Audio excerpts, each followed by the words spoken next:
Tudo Uma bem, coisa. Rafael? Tudo bem, e você, Denise? Tô bem, Rafael? Tudo sob controle. Graças a Ah, Deus. Vamos estar falando hoje. Olha só, consegui até fixar um comentário aqui, né? O que nós vamos estar falando hoje, que é autoconfiança em ambientes profissionais. Mas sim. eu vou me apresentar e depois eu vou passar a fala para você, tá bem, Rafael? Estar se Tá apresentando. bem. Eu sou Denise Godoy, eu sou psicóloga, sou mãe, sou coach e já tem tempo que eu coloquei a minha vida nesse processo de estar ajudando pessoas. Então, nesse momento, estar aqui estou convidando pessoas para ajudar mais pessoas com conhecimento do assunto, né? E hoje é você, Rafael, vai me ajudar a ajudar mais pessoas falando então sobre esse autoconhecimento em ambientes profissionais. Tá dando uma interferência, tá ouvindo?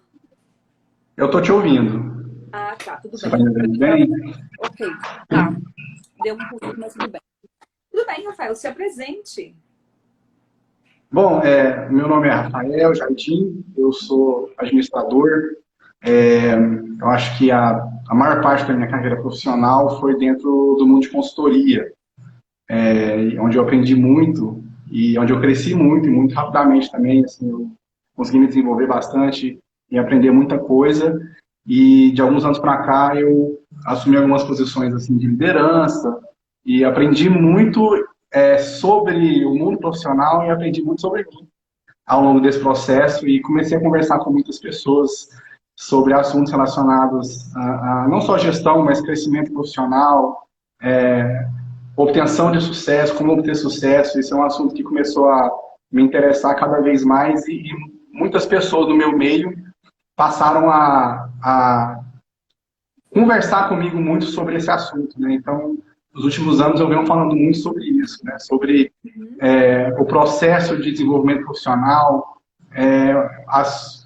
os elementos importantes para a gente conseguir crescer profissionalmente, né? E entra dentro disso muitas questões relacionadas à autoconfiança, autoestima, autoconhecimento, né? Então, é mais ou menos essa a minha introdução. Ok.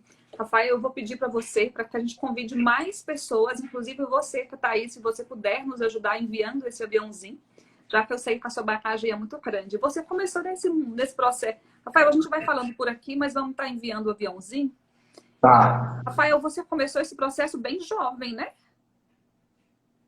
Pois é, assim que eu me formei, antes de me formar, na verdade, eu entrei em uma empresa de consultoria que prestava consultoria para órgãos públicos, que era uma coisa que eu gostava muito, que eu morei em Brasília, e lá em Brasília esse universo me chamou muita atenção, de gestão pública.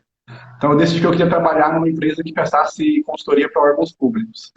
E ainda antes de formar, eu entrei numa empresa que só atua com órgãos públicos. E dentro disso, fui forçado a crescer e a aprender muito rapidamente, né? O mundo da consultoria de gestão nos obriga a sair da zona de conforto muito rapidamente, a assumir responsabilidades muito rapidamente, e aí ou a gente cresce nesse mundo, ou a gente sai rapidamente dele. Então eu tive que aprender atalhos, de certa forma, ao longo dessa trajetória, principalmente inicial, para conseguir me estabelecer e me manter nesse mundo e também começar a crescer. Então eu comecei a aprender algumas coisas que eu precisava fazer. Então, por exemplo, eu não era nem formado ainda e eu tive que participar de reuniões, por exemplo, no Ministério da Saúde com pessoas de média e alta hierarquia dentro do Ministério da Saúde. Pessoas já experientes, né, e bem mais velhas que eu, e tendo que ver em mim algum tipo de referência em relação ao assunto em questão, que é, enfim, ferramentas de gestão, por exemplo. Então, eu não tinha confiança naquele momento da minha carreira, que estava começando, para chegar no ministério, por exemplo, e falar para ele o que ele tinha que fazer, E que de certa recursos forma. você utilizou, Rafael? Eu não tinha. Eu comecei a perceber que, assim, eu não ia ter confiança de uma hora para outra. Então eu fiz uma coisa que a gente vê muita gente falar sobre isso, os americanos gostam muito de falar sobre uma coisa que eles chamam de fake it until you make it. E tem gente, por outro lado, que faz chacota disso, mas isso se aplicou muito na minha vida. O que é o fake it until you make it?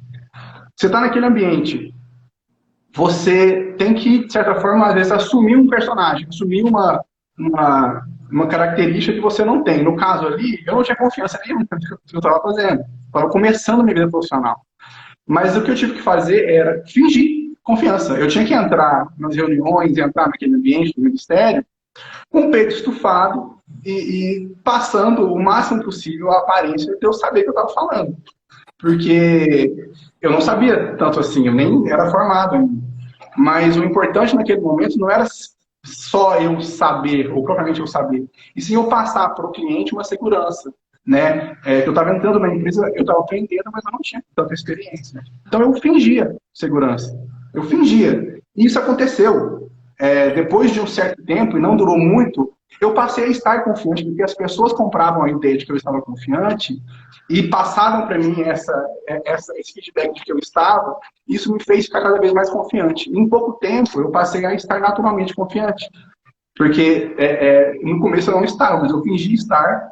Porque se eu não fizesse isso, eu ia ter que sair daquele ambiente, né? Se eu demonstrasse segurança diante do cliente, diante dos meus chefes, ali no começo da minha carreira, eu ia cair fora muito rápido, né? Então foi uma das coisas que eu fiz e que funcionou muito para mim.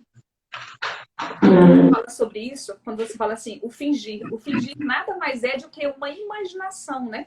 E quando você fala nesse processo de imaginação, que assim, hoje não, já tempos atrás, né? Por exemplo, Napoleão Hill vem dizendo isso, que é preciso você estar com essa sua imaginação para que você consiga umas coisas. Inclusive, ele diz que é a mais complexa, né? Mas, no entanto, se você consegue ter essa imaginação, você consegue chegar em qualquer lugar. Daí eu lembro também de uma frase do Van Gogh, que quando falaram para ele assim, o que você faz para você fazer essas pinturas maravilhosas, né? Artistas como ele diz, eu sonho com minha pintura, depois eu pinto. Então, esse sonhar nada mais é do que essa imaginação, né? Bacana, Rafael. Eu, assim, dentro disso, sabe o que eu fazia? Eu tinha 4 ou 5 chefes naquele momento, e cada um deles tinha uma característica específica, e eu admirava cada um deles por motivos diferentes. Um deles era uma pessoa extremamente confiante, com uma autoestima inabalada. Assim. Então, eu comecei a observar o jeito dele andar, o jeito dele falar, o jeito dele se portar. E eu comecei a tentar meio que mimetizar esses comportamentos, né? Então, isso também eu considero um atalho muito importante, especialmente no começo da carreira. Não só no começo da carreira, isso vale para a vida toda. Quais são as suas referências? Quais são as pessoas que você admira? Não só autores e gurus, digamos por aí, mas pessoas da vida real, chefes, pessoas da sua família, amigos. Quais são as pessoas que você admira? O que você admira nelas? O que você observa nelas que você gostaria de ter? E se você consegue fazer esse raciocínio, você consegue meio que tentar se moldar e aprender com o comportamento dessas pessoas que você tem como referência. Então eu fiz isso muito também. Eu faço isso naturalmente sempre. Sempre quando eu olho para uma pessoa que eu admiro, eu vejo, essa pessoa tem uma habilidade que eu não tenho. Eu vou ficar próximo dela, eu vou aprender com ela, eu vou observar bastante ela para saber como que ela faz o que ela faz e o que ela fez para desenvolver as habilidades que ela tem que eu não tenho ainda. Então, isso é uma outra coisa que eu acho que é importante demais para o desenvolvimento profissional de uma pessoa. Você observa aquelas pessoas que você admira, aquelas pessoas que estão acima de você, quais são os comportamentos delas? O que elas fazem que você não faz? O que elas fazem de um jeito que você ainda não faz? E, complementando, o que ela gostaria que você fizesse? O que ela faria se estivesse na situação que você está? Então, eu comecei a me questionar isso frequentemente, cotidianamente, né? Eu estou diante de uma decisão, de uma situação. Como que meu chefe gostaria que eu fizesse? Ou como que ele faria se ele estivesse na minha situação? Né? Então, nisso você consegue criar o modelo que você quer. Você consegue enxergar onde você quer chegar, que tipo de de características que você quer desenvolver e você caminha na direção delas. E isso vai se tornando um atalho para um desenvolvimento e um crescimento profissional. Uhum. Quando você fala sobre habilidades, autoconfiança nada mais é que uma das habilidades, né? E tudo isso é treino, né? E aí, quando você está falando sobre isso, eu estou a pensar aqui nas funções executivas. As funções executivas é aquela que realmente a gente pensa você, o que é mais sofisticado, executivo dentro de você. E todas elas é passível a treino. Então, quando a Samara escreveu aqui, você precisa treinar até você se tornar aquilo. E você falou bem que você fez isso, moldou as pessoas. Bacana. Exatamente.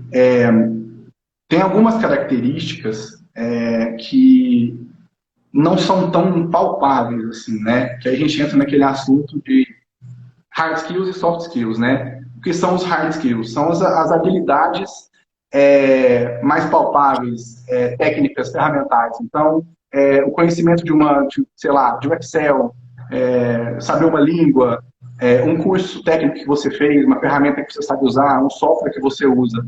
São hard skills, são habilidades técnicas, ferramentais.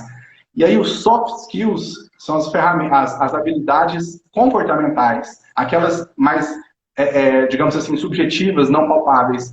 Relacionamento, diplomacia, digamos assim, capacidade analítica, postura como um todo. Essas habilidades, às vezes, elas são menos palpáveis, mas elas são absolutamente fundamentais para um desenvolvimento de uma pessoa. Então, o Max Geringer fala isso. Ele observa que as pessoas que têm habilidades fortes de hard skills, que têm hard skills fortes, né, a parte ferramental, a parte técnica, essas pessoas elas chegam usando essas habilidades até o nível de gerência, né, numa empresa. Mas são os soft skills, são as habilidades humanas, as habilidades comportamentais, de relacionamento, de diplomacia, de saber se importar numa reunião, de saber o que falar, de saber como ouvir. Essas habilidades mais abstratas, os soft skills comportamentais, são elas que levam aquela pessoa a sair da gerência, assumir uma diretoria, ser CEO de uma empresa. Então, só com os hard skills, só com os conhecimentos técnicos, ferramentais, a gente chega até determinado lugar. Mas quem quer voar, só vai conseguir voar se tiver conhecimento e souber aplicar os soft skills, relacionamento, diplomacia, capacidade analítica, coisas que você não toca, né? E aqui entra a neuropsicologia.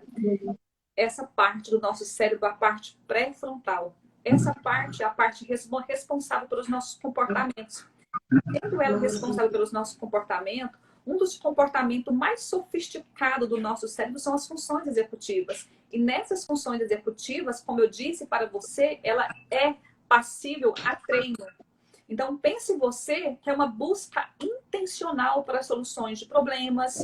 É aquela pessoa que tem essa flexibilidade. Alguma coisa deu errado aqui, mas ela entendeu que esse erro faz parte de um aprendizado da vida dela. Ela não parou por um erro. Então, essa parte aqui dessa pessoa, se ela realmente entende o processo evolutivo da vida dela, ela entende que se ela treinar isso, ela não fica nesses problemas, ela evolui. Bacana, software. Eu penso fortemente, desculpa falar. Daí ele vai ser muito mais que um gerente da vida dele, né? Ele vai ser aquela pessoa, ele vai ser o protagonista, é o executivo, é ele que determina, ele não será liderado, ele é o líder da vida dele.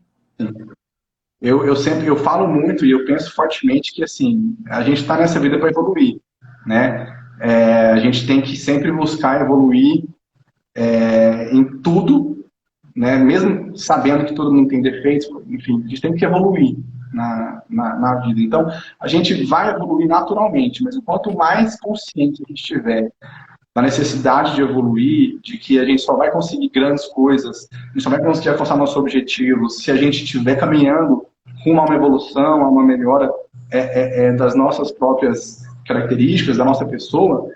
Quanto mais consciência a gente tiver isso, mais rápido a gente vai chegar onde a gente quer chegar, né? Então, quem está satisfeito de onde está, tudo bem, né? Não tem problema, mas a maioria das pessoas não está satisfeita, isso é uma característica humana, normal, e nessa insatisfação a gente tem que buscar, olha aqui, então quais são os meus objetivos, onde eu quero chegar, o que eu preciso fazer, né, para chegar onde eu quero chegar. Então, não tem como fugir disso que você falou, treinar. Eu preciso saber o que eu preciso aprender, eu preciso saber o que eu tenho que melhorar, eu tenho que treinar, eu tenho que fazer, até que aquilo se torne uma realidade. E nisso essa questão do autoconhecimento. Né? A gente não se conhece, a gente não sabe o que a gente tem que melhorar. Aqui entra o papel da psicologia, né? A questão do autoconhecimento. E quando você diz que você tinha ali 5 líderes e você já sabia como era o funcionamento dele, automaticamente você também sabia o seu. Então, sabendo o que é o seu em ponto forte, você consegue pegar o que é ponto forte seu e o que é ponto forte do outro e ter um desempenho melhor naquele ambiente de trabalho. Agora vamos pensar, o contrário também pode acontecer. Aquela pessoa que não sabe quem ela é, mas ela apenas entende que ela tem os seus pontos fortes e aquele ponto forte dela, ela pode usar como uma arma para ofender o outro que ela enxerga como um ponto fraco, mas para aquele outro é um ponto forte. E aí, por exemplo, você falando sobre isso, eu quero dar um exemplo prático. O meu funcionamento, Rafael, assim, eu sei, eu enquanto pessoa, enquanto profissional, eu tenho autoconhecimento, eu busco esse autoconhecimento. A minha profissão, por si só, ela exige isso de mim, né? Então, eu sei que eu, no meu funcionamento, sou uma pessoa muito ativa, eu sou uma pessoa que busco soluções de problemas de forma imediata, se tem de resolver, que resolva logo. Esse é o meu funcionamento e outras coisas mais. O meu namorado, ele é uma pessoa que ele soluciona um problema a longo prazo, porque ele busca solucionar todos os problemas. Eu não. Por exemplo, assim, eu quero viajar, eu vou viajar. Não me importa se eu vou ficar 2 ou 3 horas no aeroporto. Eu sei que eu vou chegar lá no outro dia, ou com 24 horas, eu quero ir, entende? E aí, beleza. No caso, ele não. Ele quer se certificar que tudo vai dar certo. Então, ele quer saber que horas que esse voo vai sair, quanto tempo que a gente vai esperar nesse aeroporto, quanto tempo, se essa praia é a melhor mesmo. Então, ele é bem metódico, enquanto eu sou rápida. Eu quero que um dia desse, foi o exemplo que eu estou dando foi assim, vivenciado, né? Eu observando ele naquele detalhe, eu parei, observei, eu já sabia, eu já sei como eu sou, parei e pensei, eu preciso de melhorar o meu planejamento. Porque vamos pensar, se eu estou a lidar com uma pessoa no meu ambiente de trabalho, se eu sei que eu sou essa pessoa com uma mente muito criativa, que eu tenho excelentes ideias, mas as minhas ideias são tão boas que eu tenho dificuldade em concluí-las. Já uma pessoa que tem que é metódico, ele vai ter começo, meio e fim. Ele vai concluir a tarefa, porque o funcionamento dele exige isso. Então, se eu pego isso que é forte meu, entendo como é o funcionamento do outro, a gente faz excelentes parcerias e tudo cresce. Então, aqui é a questão do autoconhecimento, né? Nesse autoconhecimento, porque aquilo que eu posso pensar que pode ser uma ameaça para mim, eu tendo conhecimento sobre o meu, inclusive sobre o outro, aquilo gera em mim uma confiança. Pô, caramba! Pegando uma parceria assim, eu com as minhas aventuras, com essa cabecinha aqui, o outro metódico, esse passeio vai ser, ó, excelente. Então, aqui trabalha-se a questão da autoestima, autoconfiança e vai. Porque tem um papel que está por detrás disso do autoconhecimento. Faz sentido ouvir isso, Rafael? Não, totalmente, totalmente. E dentro disso, eu acho que tem os dois lados, né? Eu acho que é extremamente importante a gente saber quais são as nossas fortalezas, o que a gente tem que gera mais valor, que de certa forma diferencia, né, nas outras pessoas. Mas é tão importante quanto a gente saber nossas limitações, né? Então, assim, eu sempre falo também, sempre disse muito que os nossos inimigos estão dentro da gente, né? Então tem gente que tem uma tendência, às vezes, a buscar culpados, né, fora de si, em outras pessoas ou outras situações, mas por mais que eventualmente isso possa ser um pouco verdade, quase sempre, na quase totalidade das vezes, os nossos inimigos são dentro da gente, ou seja, e isso é normal, isso não é um problema. Nós temos Exatamente. falhas, nós temos limitações, nós temos, como E humanos, nós quando, somos, e somos quando falhos. os nossos inimigos moram dentro de nós, o Douglas, que inclusive fez, acho que a Douglas mesmo, É ele Douglas, um fez um abração, rostinho aí para Douglas. você e disse, eu, Abração pra metódico. você. E aí, concorda com essa questão do metódico aí, Douglas? Que o sujeito metódico, ele tem essa necessidade de iniciar, de ter aquele meio, ele precisa concluir a tarefa, porque se ele não concluir a tarefa, ele vai ficar mal com ele, aí vai. Mas é dentro de nós mesmos. Olha, Nós isso é uma questão, problemas. essa questão, por exemplo, às vezes a gente tem uma qualidade que gera um defeito, uma qualidade que gera uma limitação. Por exemplo, eu sou detalhista, sou perfeccionista. Isso faz sim com que eu tenha uma tendência sim a. Eu não sou o cara mais rápido do mundo. E quem me conhece sabe disso. Quem trabalha comigo deve estar rindo agora. Eu não sou, eu não me proponho a ser. Não é minha proposta profissional, não é porque não é uma característica minha ser rápido, porque eu sou de fato extremamente detalhista, sou muito perfeccionista, e eu sou muito focado em qualidade, em entregar qualidade. Isso é uma característica minha. Então, nisso, eu gosto de trabalhar com pessoas próximas de mim que tenham a outra característica, sejam mais rápidas, sejam menos assim de pensar e mais de agir e tal, que aí complementa. Agora, nisso, se eu sei que, por um lado, eu sou perfeccionista, teoricamente é uma coisa boa, eu gosto de qualidade. Por outro lado, sabendo que isso traz consigo uma tendência, às vezes, a ter um pouco de dificuldade de entregar no prazo, por exemplo, ok, então eu reconheço que eu tenho essa falha e eu trabalho isso.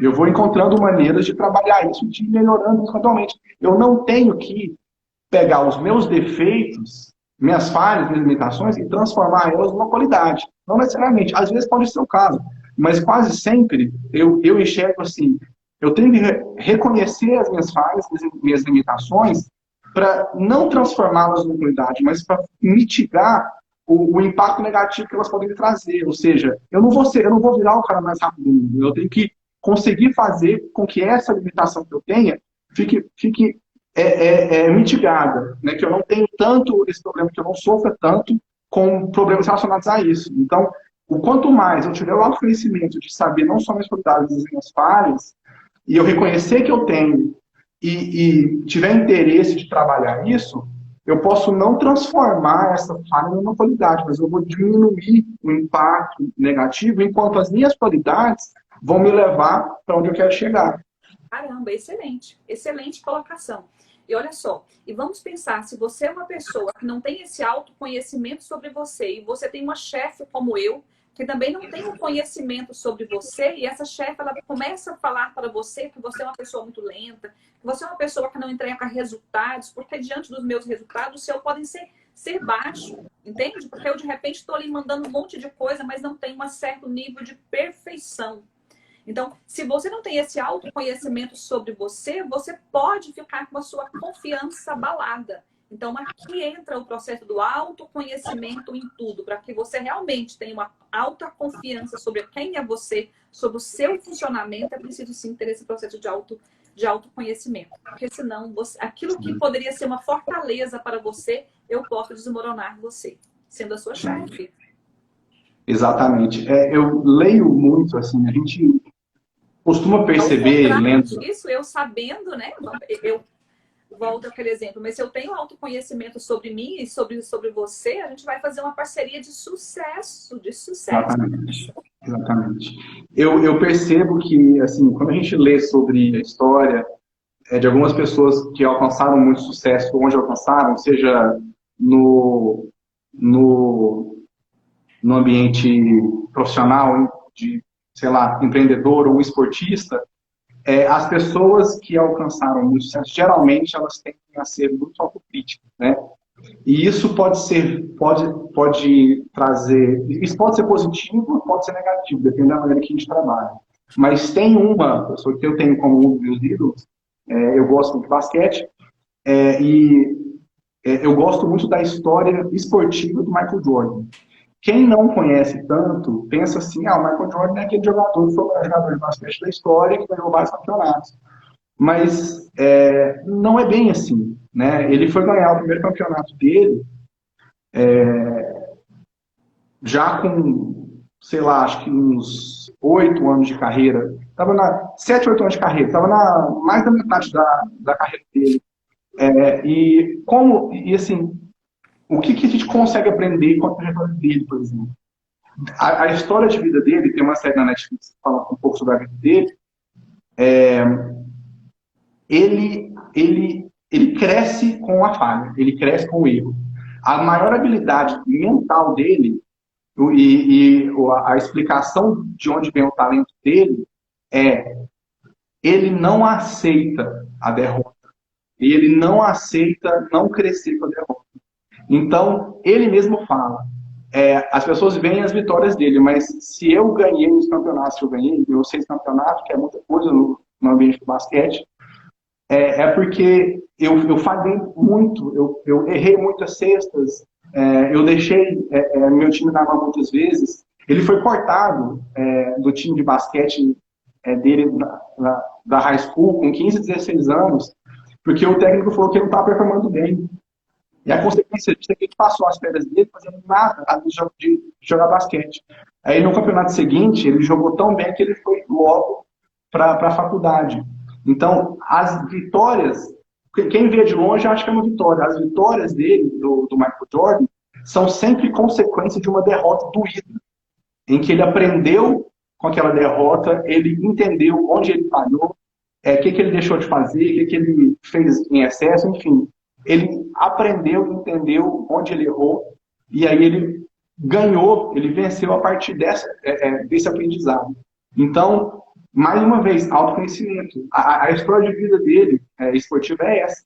Ele cresce, ele ganha a partir do momento em que ele sabe onde ele errou e ele não aceita errar aquilo de novo. Então, ele treina, treina, treina, ele volta atrás até ele aperfeiçoar aquilo que ele identificou como sendo uma falha que fez ele perder lá atrás. Então, aí pegando o exemplo dele, então assim, as ideias dele sobre ele eram sempre ideias positivas, confiantes, certo? Então, as ideias dele positivas e confiantes levou ele a ter o sucesso que ele teve, o que ele tem. Agora vamos pensar, também de forma negativa, uma ideia negativa sobre mim vai gerar em mim uma dúvida. Ela gerando em mim uma dúvida, gera em mim uma preocupação. A dúvida e uma preocupação podem desencadear uma ansiedade. Porque, na verdade, eu duvido e, posteriormente, vem uma preocupação sobre isso. Aí aqui entra a questão da imaginação, sabia, Rafael? Então, eu estou conseguindo visualizar, imaginar de forma positiva. O exemplo que você deu, a imaginação dele era uma imaginação positiva. A ideia dele era uma ideia positiva. E automaticamente ele gerou resultados positivos sobre ele. Então, realmente, tudo está dentro de nós. A Ju fez uma pergunta sobre como lidar com a síndrome do impostor, né?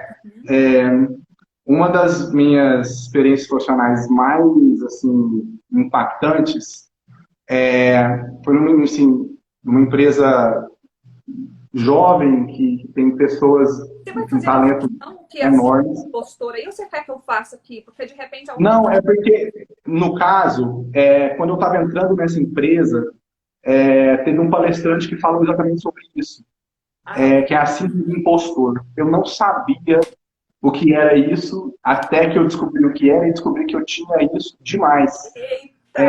A síndrome do impostor, você pode falar, inclusive, tecnicamente, mais que eu, né? A questão da gente achar, não se achar, às vezes, ou ter segurança de estar enganando as pessoas, porque a gente não está a gente não merece estar ali.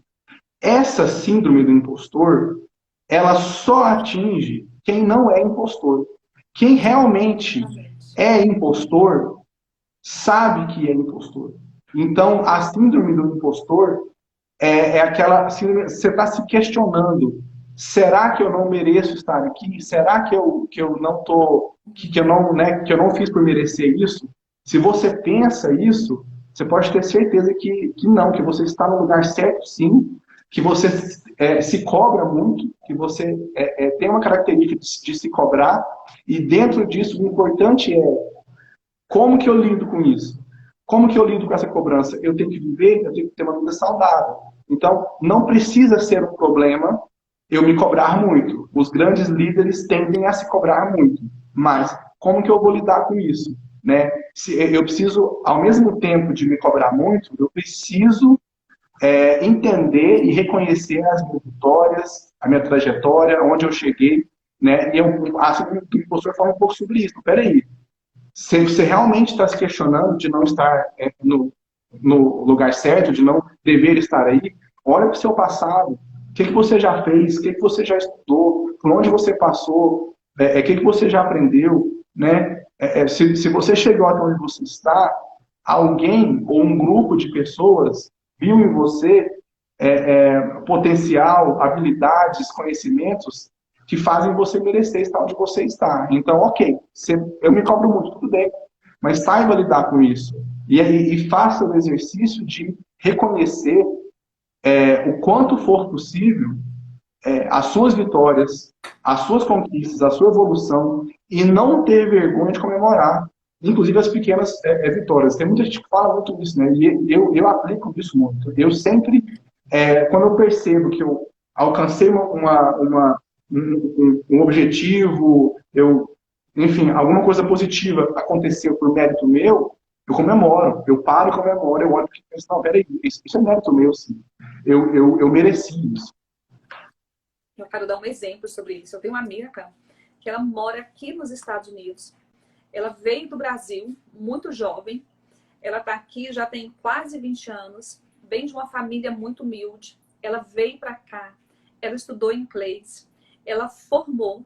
Ela hoje trabalha em um grande centro. Então, ela tem assim um percurso de muito sucesso e com muita dificuldade. Pensa uma pessoa que sai do Brasil jovem, não teve o apoio financeiro dessa família, estuda, entra numa universidade, conclui essa universidade, paga as suas contas.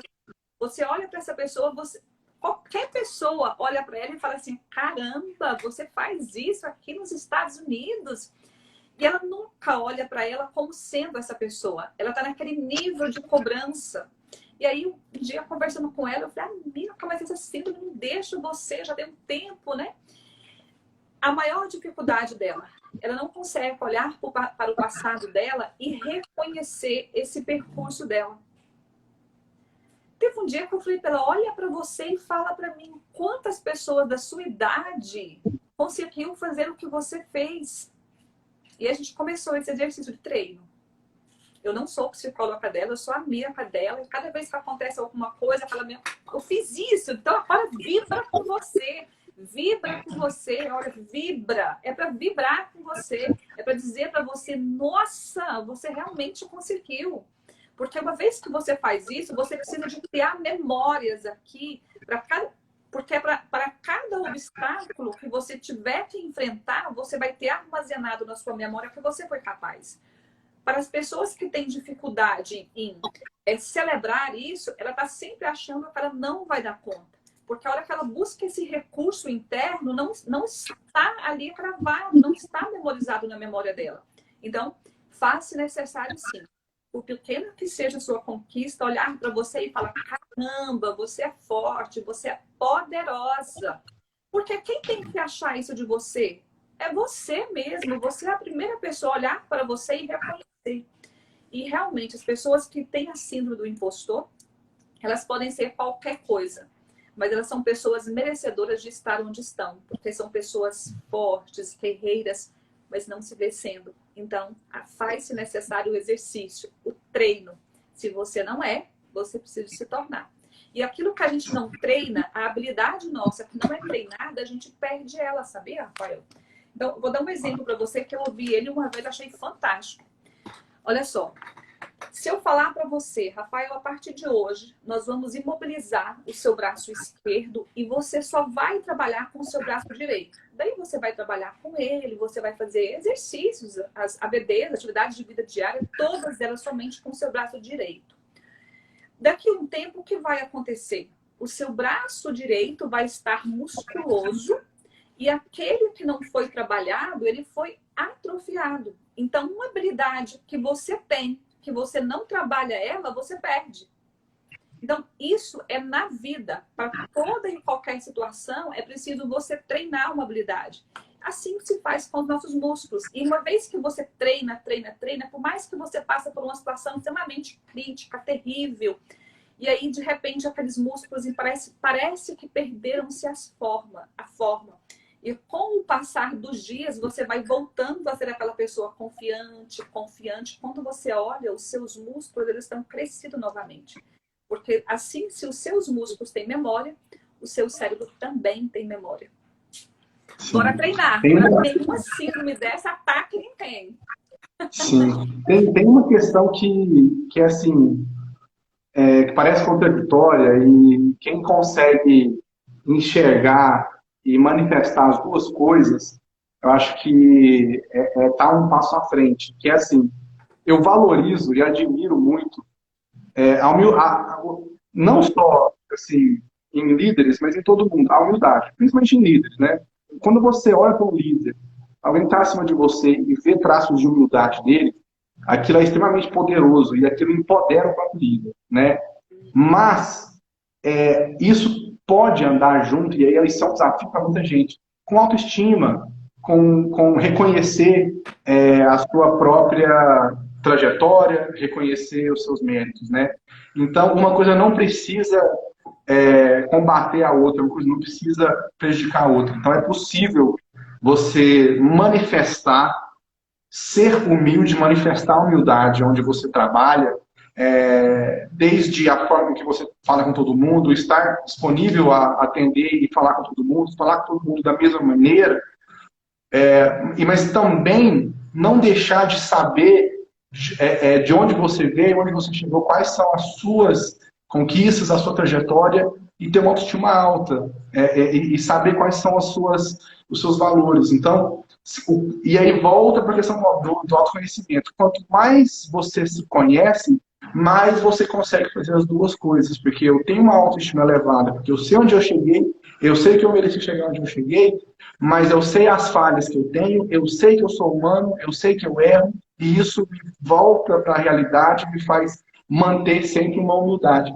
E as pessoas que conseguem fazer as duas coisas, eu acho que elas estão um passo à frente, porque é muito bom você sentir que o seu líder é humilde, trata você de igual para igual, mas é bom também quando você olha para o seu líder e você vê nele traços de confiança e de, peraí, eu sei para onde a gente tem que ir, eu sei o que fazer para chegar onde a gente tem que chegar, então pode me seguir que eu sei ajudar a conduzir e fazer com que você consiga desenvolver as suas habilidades, aflorar as suas competências, as suas habilidades e chegar onde você quer chegar. Então, conseguir ter essas duas coisas, ser humilde, né, por um lado, mas não deixar de reconhecer seus méritos, ter autoconfiança, ter autoestima, vem, no meu entendimento, com cada vez mais autoconhecimento. Com isso, a gente está sempre um passo à frente. Ok, e quando você fala sobre isso, aí eu quero voltar aqui no mesmo exemplo que a gente deu lá atrás. Quando esse líder, ele sabe, ele tem um autoconhecimento sobre ele, ele sabe a dinâmica, o funcionamento dessa equipe dele, faz-se necessário a devolutiva, né, Rafael? Assim, quanto mais devolutiva esses liderados têm, melhor será a performance deles.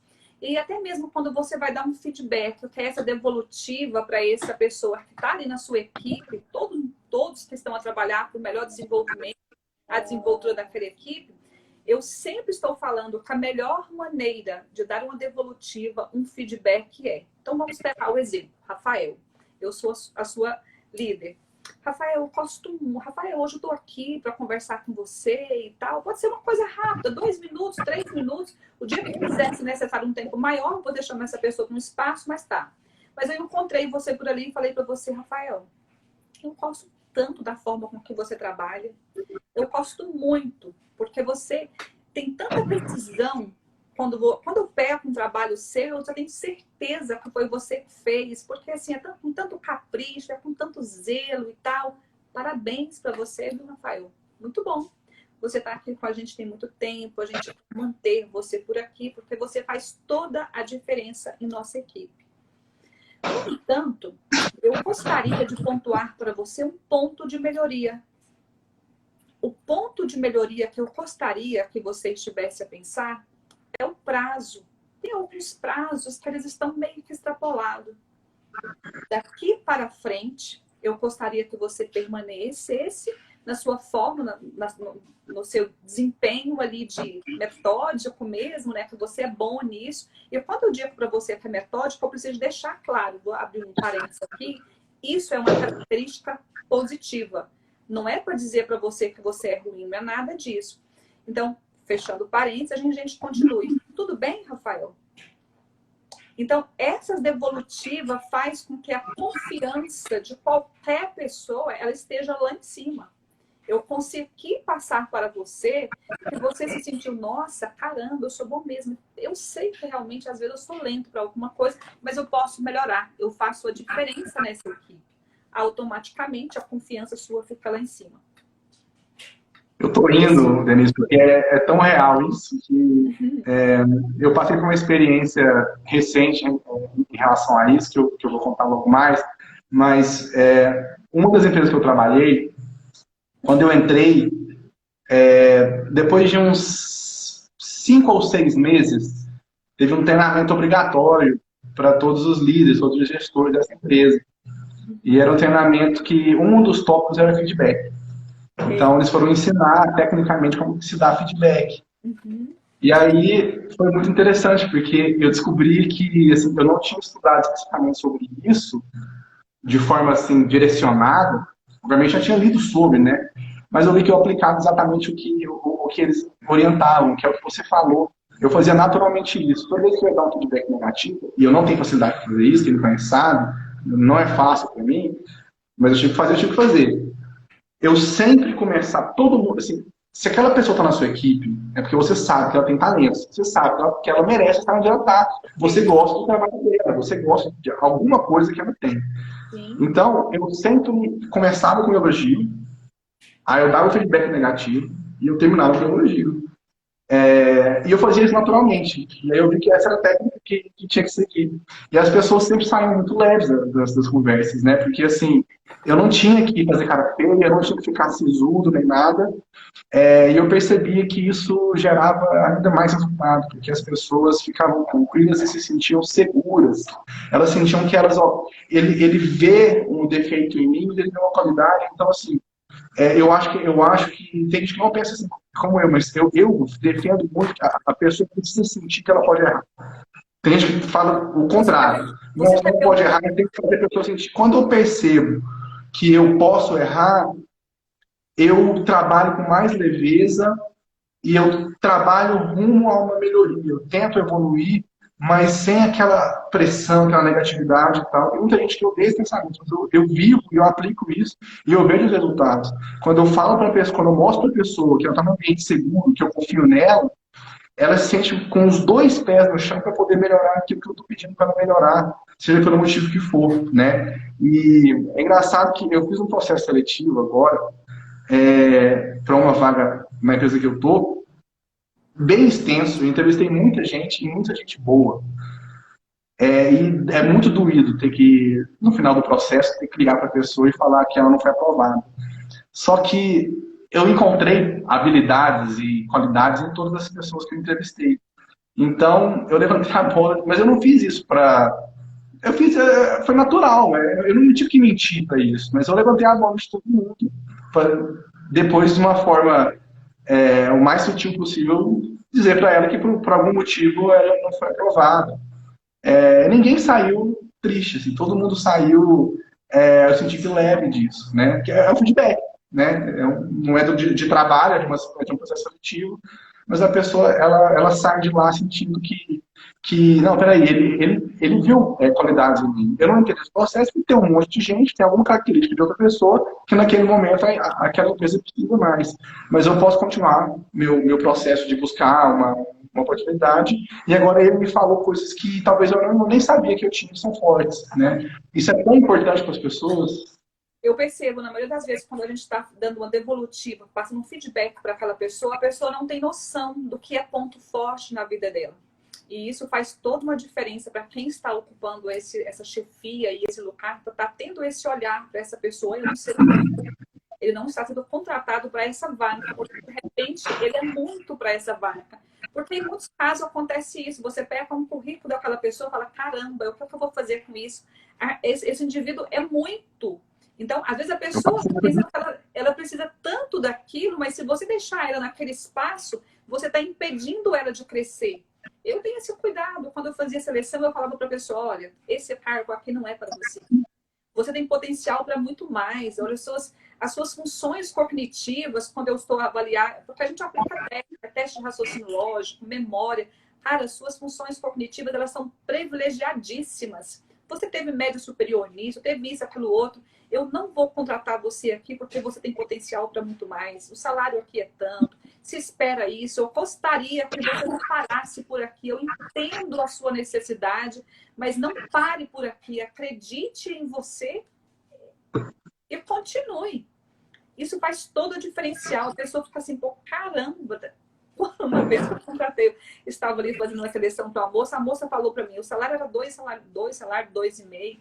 Ela falou, mas eu preciso tanto desse trabalho. Eu falei, se eu contratar você, eu estou fazendo para você a pior coisa para você, porque o seu potencial é muito. Aí eu fui mostrando para ela no início, deixei ela por último, porque realmente assim, eu precisava de trabalhar as emoções dela para que ela realmente percebesse quem era ela, porque ela não tinha essa percepção sobre ela. Porque uma coisa é você falar para alguém que tem conhecimento sobre si, sabe do seu potencial. E às vezes é você falar aquilo para alguém que eu estou vendo aquele potencial, mas ela não sabe. Porque talvez o histórico de vida dela e outras coisas mais não possibilitou isso a ela. Mas era possível se fazer isso e essa pessoa saiu de lá, não tendo a vaga de emprego, mas ela saiu confiante que ela poderia ser alguém que poderia proporcionar mais para si. Bacana. Denise, eu já estive dos dois lados dessa história. Quando eu estudei e formei em Brasília, mas eu nunca abri mão de voltar para Goiânia, né? Família e tudo mais, então eu queria voltar para cá. O processo de voltar para Goiânia, eu sabia que ia ser complicado, assim, eu estava numa empresa muito boa, que eu gostava, e que eu não sabia que eu não ia ficar para sempre lá, porque eu queria voltar para Goiânia. Então, para voltar para Goiânia, eu tinha que sair do mercado que eu tinha que trabalhar, que era de consultoria de gestão pública. Então, quando eu fui procurar alguma coisa aqui em Goiânia, eu não sabia, eu não tinha referência do meu valor de mercado, digamos assim. Eu não sabia. Eu estava em outra realidade, eu estava em Brasília, eu não sabia. Então, eu me apliquei para uma vaga, com medo, porque eu não queria aquela vaga, eu só estava com medo de um futuro, de não conseguir encontrar alguma coisa em Goiânia e tal. Eu me apliquei para uma vaga que eu não queria, mas eu estava com medo, então eu me apliquei. E no processo, eu fui reprovado na hora. Eu falei, olha, você não tem como, a gente não tem como te aprovar para essa vaga, porque o seu currículo está muito acima do que a gente está exigindo. Você tem um perfil que está muito acima do que a gente precisa para essa vaga, então a gente não pode contratar. A gente vai te oferecer participar de outro processo seletivo, que eu não sabia o que estava acontecendo, para uma outra vaga que era, segundo eles, né, mais apropriado para o meu perfil. E aí eu me apliquei para essa outra vaga e entrei na empresa. Né? Então, assim, exatamente isso. E eu fiz isso agora, nesse processo que eu estava me referindo, enfim, pandemia e tudo mais, muita gente ficou desempregada. Eu estava buscando um perfil pleno, né? Uma pessoa com 5, 6 anos de experiência. E era importante, eu não vou entrar em detalhes, mas era importante que ela fosse pleno. Não júnior, mas também não sênior. E a gente teve alguns perfis mais sênior mesmo, né? Que se aplicaram. E eu não pude aprovar essas pessoas, dentre os motivos, isso que você falou. a pessoa não ia durar lá. Ela não ia ser feliz lá. Ela ia ficar pouco tempo, porque ela está no momento da carreira dela muito acima do que eu posso oferecer enquanto empresa para ela naquele momento. Ela está em outro momento da carreira dela.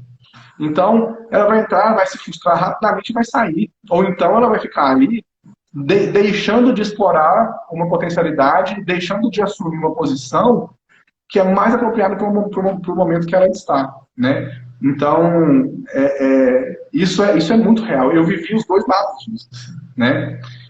Uma coisa que, ao falar disso, que eu acho que é muito interessante assim, abordar, um dos líderes que eu já tive, que eu tenho uma admiração enorme por ele, e posso considerar como um amigo meu hoje, ele compartilhou um texto uma vez de uma coisa que é a cara dele e que explica por que ele me contratou também. Um texto que fala sobre, dentro dessa discussão de liderança, que já acabou falando um pouco sobre isso, né? A importância de ser humano, a importância da humanidade, do humanismo dentro de um ambiente de liderança. Tem muita gente que não pensa assim também, mas eu vivi isso muito. Ser um líder flexível, humano, que olha para a equipe como uma equipe de seres humanos, que entende as necessidades humanas de cada um, que olha para cada um de uma forma mais ampla e não só como uma pessoa que produz e que entrega resultados.